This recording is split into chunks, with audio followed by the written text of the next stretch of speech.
Este es un temazo. Vámonos a esta otra cámara. Es un temazo. Es un tema que, sin duda... ¿Dónde estoy? ¿Aquí? Me perdí un poco de la cámara un momento. Acá, sí.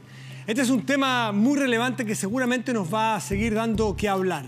Nos va a dar mucho que hablar porque recién son 100 días. Hay medidas que intentan reparar, mejorar la sensación de la delincuencia y la realidad en las cifras de delincuencia.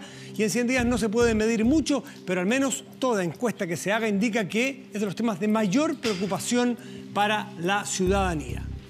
En un tema más político, más que de la ciudadanía, pero sí importante porque son nuevas propuestas políticas, hablamos del Frente Amplio. El Frente Amplio que ha demostrado las últimas semanas y los últimos días en particular algunas fisuras, algunas complicaciones de convivencia. Bueno, para eso hemos invitado a uno de los protagonistas esta noche al Informante. Magallánico nació en Punta Arenas en 1986. Estudió en la Facultad de Derecho de la Universidad de Chile, de la que fue presidente del Centro de Estudiantes. Luego, en 2012, fue timonel de la FECH con la lista Creando Izquierda, en una elección donde superó a Camila Vallejo. Logró romper el binominal el 2013 y fue elegido diputado con la primera mayoría de su zona. Vocalista de un grupo de rock en su colegio, Nirvana, Metallica y Radiohead son algunas de sus bandas preferidas. Fanático del fútbol, juega de defensa, bueno para el ajedrez, no le gusta viajar en avión. Uno de sus libros favoritos es La Guerra del Fin del Mundo de Vargas Llosa. Impulsó junto a Giorgio Jackson la creación del Frente Amplio y la candidatura a la presidencia de Beatriz Sánchez. Hoy, en El Informante, el diputado del movimiento autonomista, Gabriel Boric Font. Gabriel, muy buenas noches. Gracias por estar aquí en El Informante. Por favor, asiento. ¿Qué es ese gatillazo del jockey? Es una reivindicación al compañero Evaristo, que hace pocas semanas fue tomado preso en España por decir lo que piensa, y una reivindicación que quiero hacer homenaje a uno de los que fue nuestros formadores políticos, no solamente de mi generación, sino incluso de la anterior. Es una banda de punk. Una banda de punk. ¿Es verdad que cantabas tú en una banda? Mediocremente. Me terminaron expulsando sin yo enterarme. ¿Te enteraste por la prensa? Me enteré por la prensa, más o menos. Oye, ¿y por la prensa? Sé las cosas de estos días. Sí, exactamente. De eso quería hablar un poco contigo, porque por la prensa me entero yo de que la convivencia en el Frente Amplio está muy complicada. Yo podría de afuera decir que hay una fisura con pinta de quiebre allí. No, en ningún caso. ¿No? No, en ningún caso. El proyecto del Frente Amplio de partida mucho más importante que diferencias circunstanciales que se hayan dado entre dos organizaciones del mismo, y por lo tanto creo que sería tremendamente arrogante por parte de cualquiera de nosotros pretender de que por estos problemas que hubo, que podemos conversarlo, sí, claro, se está quebrando un proyecto político que es de largo aliento. Ahora, yo creo que este es un momento de aprendizaje para nosotros en torno a cómo resolvemos nuestras diferencias internas. El Frente Amplio es un conglomerado que es muy heterogéneo y que tiene que aprender a convivir con su diversidad. Eso, ¿y qué pasa con la convivencia ahí? Es que yo creo que este no fue un caso de problema de convivencia con la diversidad ideológica del Frente Amplio. El otro día leía una carta que le enviaba Raúl Ampuero, secretario general del Partido Socialista en los 60, a Luis Corbalán, secretario general del Partido Comunista en la misma época, en donde le decía a través de esta carta, mandatado por la Comisión Política, quiero plantear los puntos que nos dividen, pero que a la vez, o sea, que más bien, que hacen importante que existamos como partidos diferentes, pero que a la vez hacen más importante aún que estemos dentro de un proyecto político común que en ese momento era el Frente de Acción Popular. Yo creo que en el Frente Amplio pasa mucho eso. Hay partidos, movimientos, organizaciones que no vienen de la misma matriz ideológica, pero que sin embargo compartimos un proyecto de transformación en Chile en base a estándares que hemos ido desarrollando y vamos a seguir desarrollando en el futuro. Sí, Gabriel Boric, pero yo recuerdo la campaña, la última campaña presidencial y después la de diputado en algunos distritos, donde ya se veían problemas, tensiones que eran más propias de la vieja política, que era un poco la invitación que ustedes estaban haciendo a superar. Entonces generaba cierta, no solo preocupación o al menos sorpresa de nosotros los ciudadanos, decir, pero estos muchachos no son los que vienen a plantear algo distinto y se están peleando por el distrito 10 o el distrito 8, igual que los viejos políticos.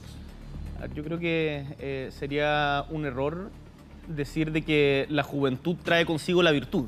Yo creo que en política uno está en proceso de permanente aprendizaje y que por lo tanto no porque nosotros seamos más jóvenes etariamente, somos más virtuosos que el resto. Yo creo que la diferencia está en las convicciones que defendemos y en el proyecto político país que queremos proponerle a Chile, y que lo representó muy bien Beatriz Sánchez en la última campaña presidencial. Entonces, no por ser nuevos vamos a terminar con las formas de relacionarse y los conflictos que han existido en todo grupo humano durante mucho tiempo. Ahora, evidentemente, yo creo que tenemos un problema en el Frente Amplio respecto de solidez de las instituciones que hemos ido desarrollando. Y en ese sentido hay un debate abierto tanto a nivel de la coalición en parámetro nacional, como también de las mismas organizaciones, de cómo hacemos para que estos conflictos no escalen a través de la prensa, en donde no nos hacemos imputaciones que después terminan dañando aún más o dificultando la relación. Y yo creo que ese es el gran aprendizaje de este proceso que hemos vivido acá, en donde yo reflexionando mucho sobre lo que ha pasado, primero, en particular con lo de la FECH, estoy totalmente convencido de que hubo una acusación injusta y una sanción desproporcionada al actual presidente de la FECH, Alfonso Mor. Alfonso Mor, que es del movimiento autonomista. Que es del movimiento autonomista. Creo que todos cometimos errores. No creo que haya habido mala intención por parte de RD, de una maquinación perversa para tratar de causarnos un daño a nosotros, pero creo que en el proceso se cometieron errores y que tenemos que discutir con calma y paciencia para aprender de esto. Gabriel, ¿qué puede pensar un elector o un seguidor del Frente Amplio cuando ve que todas estas fisuras, todos estos problemas, estas tensiones entre líderes, vemos hablando a Jorge Sharp, a Giorgio Jackson, que son de los pesos pesados del Frente Amplio, discutir por problemas que se suceden en un sitial universitario? Un elector que es adulto dice, bueno, pero no han superado la época universitaria quizás. Esto, si hubiese pasado en un sindicato, yo creo que también sería importante. Si pasara en, no sé, organizaciones vecinales también es importante. Pero Jorge Sharp le dio, perdona, en la entrevista al Mercurio, si no me equivoco, de ayer. Mercurio, el cuerpo C. Exactamente, habla de lo importante que es, porque es el ADN del Frente Amplio, lo universitario. Entonces, No. Yo creo que Jorge se refería a que efectivamente provenimos de una experiencia de lucha social muy concreta, que fue la del 2005, 2006, 2011, ese periodo. Y que por lo tanto, evidentemente, lo que nos es muy cercano lo que allí sucede. Pero el Frente Amplio es un proyecto que por lejos supera al universitario. Y de hecho yo me alegro mucho cuando veo que, tanto en términos etarios como de clase, ha habido una diversidad tremendamente importante tanto en el movimiento autonomista como en el resto del Frente Amplio. Entonces, atribuirle a lo que pasó la semana pasada como una suerte de conflicto de cabros chicos que se pelearon por un tema universitario que no vale la pena, no es así. Yo creo que el problema... No se puede valer la pena. Tenía otras características. Ahora, pero que se radica en lo universitario, uno de repente dice, no han dejado la universidad del Frente Amplio. Que se podría radicar en el Congreso y el problema seguiría siendo el mismo. Yo creo que el punto y el aprendizaje que saco a partir de esto, y que yo creo que la mayoría estamos digiriendo y sacando, es que uno, tenemos que tener un diálogo mucho más fluido y más institucional entre nuestras direcciones de partido. Esto no se soluciona con caudillazos, se soluciona con nuestras direcciones conversando. Dos, tenemos que ser capaces, Matías, de cuando tenemos un problema, advertirlo, preverlo, y cuando suceda, no dramatizarlo, en el sentido de que no ponga en riesgo, como se ha planteado por algunos analistas, y que yo creo que no es así, pero creo que es importante la advertencia, el proyecto mayor que tenemos de construir un Chile más justo.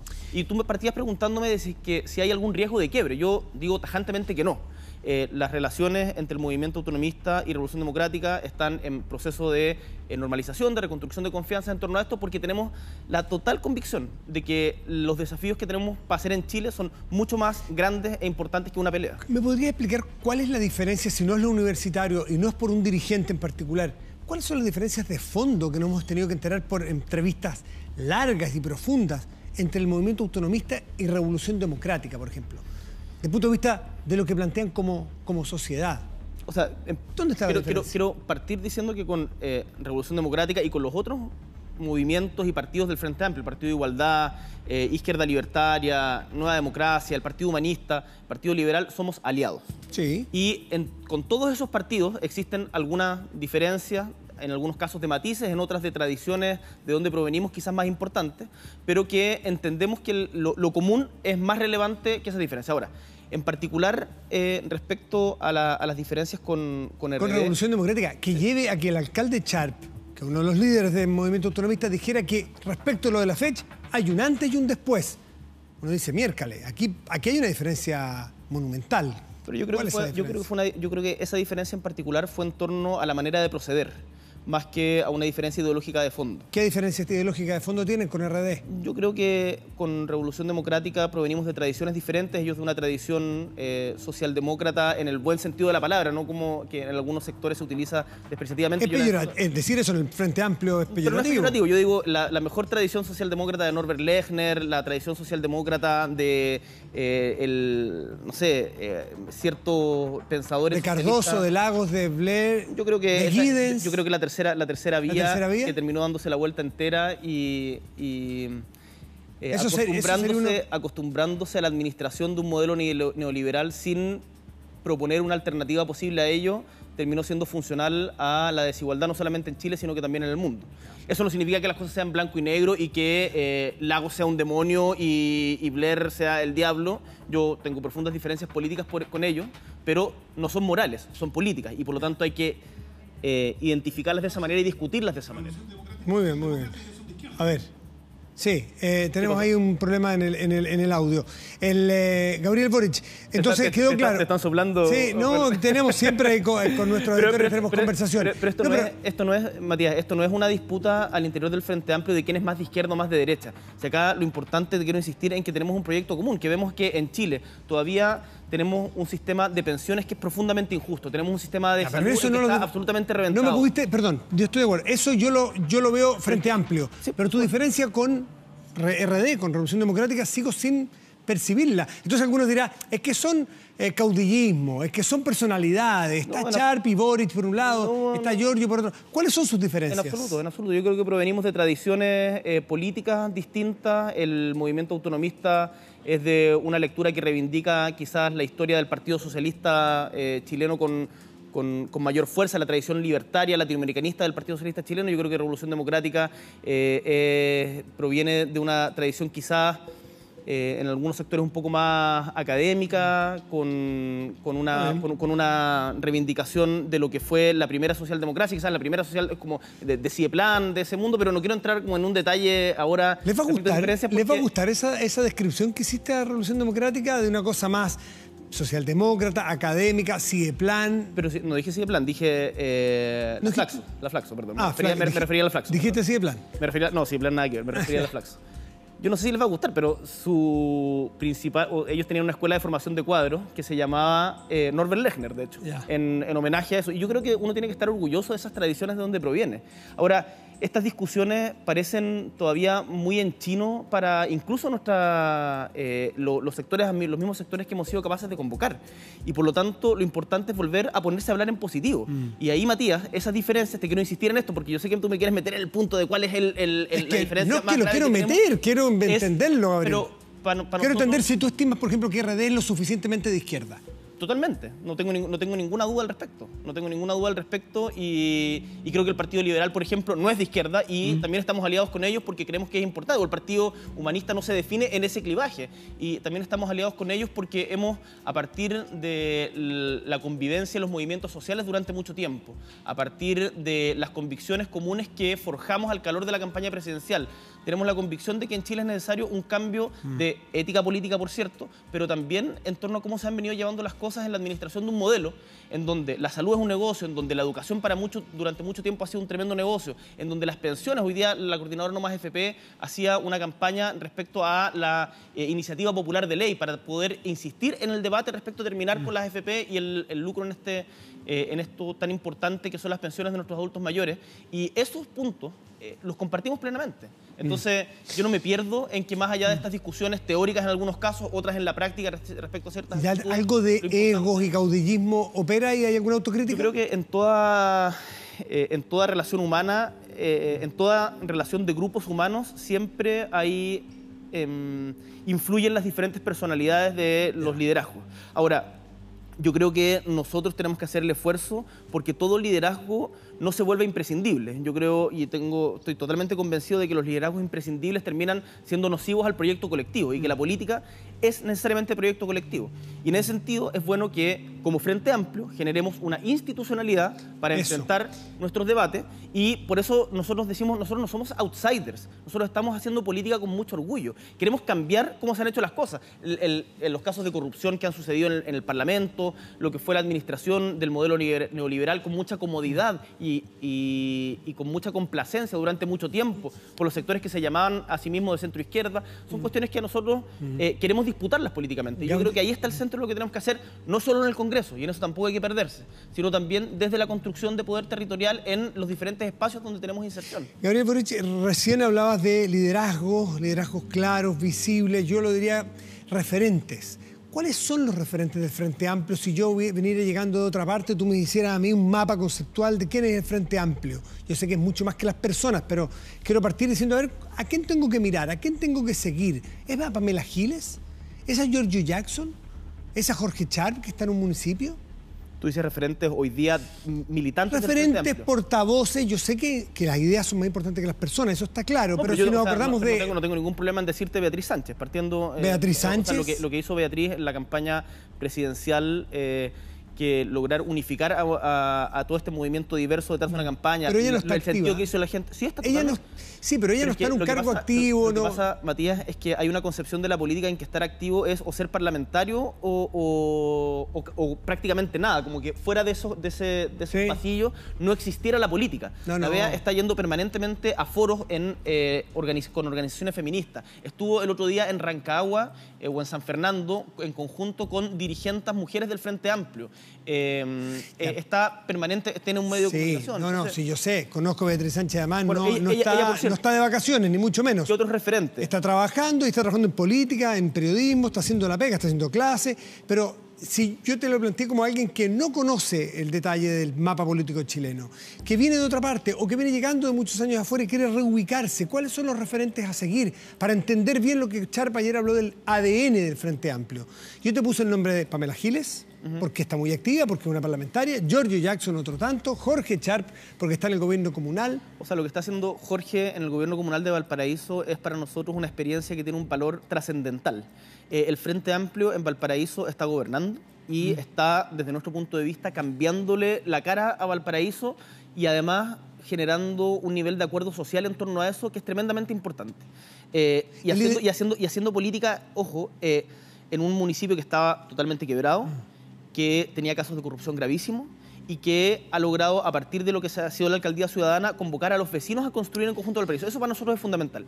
¿Qué otro referente? Sin lugar a dudas... Más allá de lo personal que tú tuviste en el encuentro con Pamela Giles, ¿les molesta el liderazgo de ella? Porque ella no proviene del mismo mundo de ustedes. No proviene de esa izquierda de ustedes, no viene de los proyectos o de las movilizaciones sociales estudiantiles del 2005, 6 y 11. Pero en buena hora. No, está bien. Pero ¿les molesta de alguna manera? Porque yo no siento si hay algo personal, que eso es muy legítimo que lo exista. No, en ningún caso por eso. Pamela... ¿Es portavoz, es referente del Frente Amplio Pamela Giles? Pamela hoy día, sin lugar a dudas, se ganó un lugar en el Frente Amplio a partir de una votación popular que sería absolutamente arrogante. Ilegítimo desconocerlo. Ilegítimo desconocerlo. Por supuesto. Entonces, por lo tanto, ella ya ha defendido en la Comisión de Familia de la Cámara de Diputados una línea con la cual estamos todos profundamente de acuerdo y lo conversamos permanentemente en la bancada. Entonces, más allá de diferencias puntuales que hayamos tenido en torno a mi participación y la de Natalia en la Comisión de Infancia que convocó el presidente Piñera, lo cual yo sigo reivindicando porque creo que es un tema en donde es necesario y urgente ponerse de acuerdo y tomar acciones como bien daba cuenta un reportaje de Canal 13, si no me equivoco, hoy día a propósito de irregularidades gravísimas que suceden con las organizaciones colaboradoras. Pamela es uno de los referentes, como lo son también todos los diputados. Sí, acá yo sé que es... como hay una necesidad de buscar figuras, pero yo te menciono a diputados que son menos, que figuran menos en los medios, pero Diego Ibáñez. La pega que está haciendo Diego Ibáñez en la quinta región interior en torno al proceso de recuperación del agua es tremendamente importante. Lo que está haciendo Jorge Brito en Valparaíso con el tema de la pesca, por ejemplo, tremendamente importante. Lo que hace Vlado desde otra perspectiva, lo que hacemos nosotros como equipo en Magallanes. Lo que tú me hablaste, Jorge Sharp, es muy relevante porque muchos dicen, bueno, ahí vamos, eso vamos a mirar, a ver cómo van a madurar los muchachos del Frente Amplio, que mayoritariamente provienen del mundo estudiantil, universitario, cómo van a madurar a ser gobierno. Sharp ha dado una muestra, todos lo podemos mirar, lo podemos ver y todos lo podemos evaluar. ¿Tú sientes que de alguna manera a algunos en el Frente Amplio les falta esa madurez de otra cosa con guitarra? Porque a Sharp lo vemos hoy día sin complejo hablar del sector privado, los empresarios, la inversión. ¿Están todos en esa parada en el Frente Amplio? ¿Todos aceptan la inversión privada, por ejemplo, si es que es legítima, si es bien planificada? La inversión privada, o sea, es que, Matías, tu pregunta parte de la base de una caricatura que desde mi punto de vista es inaceptable, que es que el Frente Amplio son un grupo de gente que cree que solamente el Estado puede tener acción en el mundo público. En el Frente Amplio no existe eso. Eso en el Frente Amplio no es así. Nosotros, uno de los principales etos que reivindicamos es la autogestión por fuera también del Estado. Y eso también es algo que ha llevado adelante. La inversión privada de empresas grandes, tú sabes, de multinacionales, grupos empresariales. Las dicotomías que muchas veces se forman en los debates políticos impiden abordarlo en profundidad. Y acá esto no es una guerra permanente solo entre empresas grandes y el Estado. Las comunidades organizadas son las principales que han dado la pelea en diferentes sectores, en el socioambiental, en lo educativo, en el movimiento feminista, que han instalado temas que en el movimiento No Más AFP, que en Chile estaban ausentes en la lógica de la pelea por arriba entre la CPC, la SOFOFA y la política tradicional del Congreso. Entonces, yo digo, hay más actores que eso.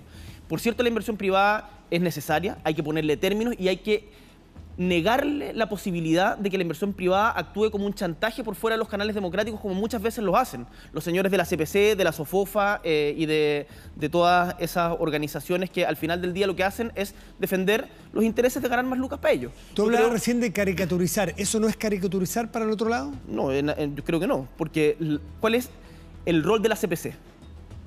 Es una organización, la Corporación de Producción y Comercio, que está asociada para defender los intereses de sus socios. Y legítimamente lo hacen en el debate público, pero hay momentos en que desde mi punto de vista al menos, cuando amenazan, por ejemplo, que si se hace tal o cual medida se va a disminuir la inversión y por lo tanto eso va a aumentar el desempleo y por lo tanto eso va a traer miseria para el resto, para la mayoría de Chile, como fue, por ejemplo, a propósito de me acuerdo de unos comentarios que hizo el presidente de la Bolsa en un momento que causan impacto concreto y lo hacen por fuera de los canales democráticos, eso me parece que son chantajes inaceptables. Y lo que te estoy diciendo, Matías, es que hay más actores por fuera de lo que clásicamente pelean la Tercera y el Mercurio. Y esos son actores que han estado invisibilizados y que yo creo que con el Frente Amplio y la llegada del Frente Amplio al Parlamento han permitido tener una expresión política al interior. Ahora, el Frente Amplio no es solo eso.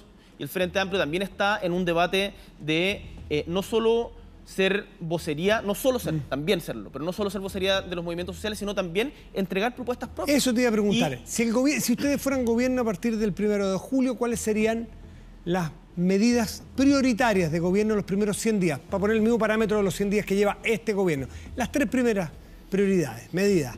Porque muchas veces parecen muy buenos intelectuales, muy buena preparación en todos los temas diversos, como centros de estudio, podría decir. No, pero te puedo decir... Pero medidas concretas. Ciertos temas que para nosotros son fundamentales. De partida, esto necesariamente tiene que ser un debate colectivo, la política nacional, esto no lo defino yo. Pero tú conoces bien... Te estoy dando mi opinión personal en esto. Yo creo que hoy día una urgencia que no aguanta más... No, medidas primeros 100 días. Primeras 3 medidas, gobierno Frente Amplio. Nosotros hicimos, fuimos parte de un debate durante 3 meses en la Comisión de Infancia que abordó 94 propuestas concretas respecto a ley de garantías para la niñez, respecto a financiamiento de los hogares residenciales, respecto a familias de acogida, que las pueden revisar, están en internet, yo las he subido, las voy a subir después también, que son medidas que yo impulsaría porque además tienen acuerdo transversal. ¿Qué otra cosa, medida concreta? Creo que hoy día es cada vez más necesario impulsar un cambio en el currículum de la educación chilena. Hemos estado mucho tiempo, y me parece bien que así sea, porque era un problema urgente también, hablando respecto a las instituciones de la educación, pero hemos hablado poco respecto a qué es lo que se está enseñando en clase. Yo creo que la lógica de embutir conocimiento para tratar de desecharlo rápidamente, para medir una prueba estandarizada como el CIMSE, la PSU u otra, es un mecanismo de educación que está absolutamente obsoleto y no sirve para nada. Yo creo que esa sería una medida, convocar a los profesores, a los educadores, a la gente que ha estudiado el tema, a hacer un cambio en el currículum de la educación básica chilena. Tercer punto, un cambio en el sistema de pensiones. Hoy día no es sostenible de que la mayoría de nuestros adultos mayores esté ganando por bajo el sueldo mínimo y que paralelo a eso, mientras eso sucede, hay empresas que son las FP que están haciendo un tremendo negocio a partir justamente de eso. Hay diferencias, yo entiendo perfectamente de que las FP no son las únicas causantes ni quizás las principales del problema de las pensiones, es el mercado del trabajo. Por lo tanto, ahí también hay que intervenir, pero el tema de la falta de un sistema de seguridad social es algo acucioso y urgente que abordaría. Ahí te dije 3, sin lugar a dudas hay muchas más. el proceso de descentralización Sí. es importante, las regiones que han estado totalmente ausentes Nos quedan en el debate de este gobierno. Me dicen que queda una, pero yo quiero hacer dos preguntas porque son imposibles no hacértelas a ti. Primero, esta fallida acusación constitucional del Frente Amplio, ¿te parece una derrota muy importante del Frente Amplio o no tanto? Me refiero a acusación constitucional al ministro de Salud, Sí, Emilio lo Santelices. entiendo. A mí me sorprende que los análisis que han habido respecto a la acusación constitucional han estado centrados principalmente en el cálculo político y no en las convicciones que estaban detrás de la acusación constitucional. Nosotros lo hicimos defendiendo el derecho de las mujeres ganado a partir de años de luchas sociales de poder decidir sobre su cuerpo de una manera incluso muy acotada, creemos nosotros, que es el aborto en 3 causales, y que creemos y tenemos la convicción de que este ministro en particular, había actuado ilegalmente al expandir la objeción de conciencia y por lo tanto creímos que era pertinente una acusación constitucional. ¿Y por qué perdieron entonces la posibilidad si tienen mayoría la oposición en las cámaras? Entonces, el primer punto respecto a la acusación constitucional es que ojalá volvamos a hablar de los derechos de las mujeres, más que del cálculo político del voto de la DC o el Partido Radical y si el Frente Amplio son los líderes o no los líderes. No les quisieron dar el triunfo. ¿Hubo mezquindad? ¿No les quisieron dar el triunfo? Segundo lugar, respecto a eso, yo creo que como Frente Amplio también fue un proceso de aprendizaje muy importante y cual tenemos que revisar en profundidad respecto de cómo nos relacionamos con los otros partidos. Porque acá evidentemente no basta solamente con empujar desde la convicción, sino que también hay que tener un diálogo más fluido con otros actores de la oposición. Ahora, la oposición no es una misma cosa. Eso está claro. Y eso es un debate que se va a tener que dar. Es muy pronto para hablar de un reordenamiento de la política de alianza. Gabriel, Pero, sin lugar a dudas, hay aprendizajes que sacar de esto. Me queda la última, que es insoslayable hacértela a ti. La normalización, casi 60 días de paralización de tu escuela, la Facultad de Derecho de la Universidad de Chile. Algunos dicen que esto ya se normalizó, que no tiene para cuándo, que ni siquiera están discutiendo. ¿A ti te parece que daña a la Facultad de Derecho y a la Universidad de Chile? Tú fuiste protagonista de varias tomas, hay libros al respecto. Voy a sacar la capucha. Hay libros al respecto. Libro. Hay libros, el libro, el de Freddy sobre eso, yo creo que nosotros y los movimientos sociales en general siempre tenemos que estar ponderando respecto del costo alternativo de nuestras acciones.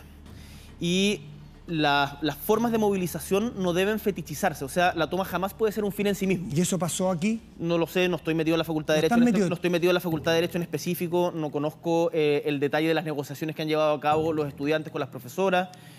No he hablado con la gente vinculada al tema. ¿No tienes juicio respecto a si se normalizó y si está haciendo daño? Tengo un juicio importante respecto a que no podemos fetichizar las formas de movilización. Y cuando las formas de movilización dejan de ser funcionales al objetivo que están persiguiendo y terminan jugándote en contra, es algo que los movimientos sociales sin lugar a dudas tienen que revisar.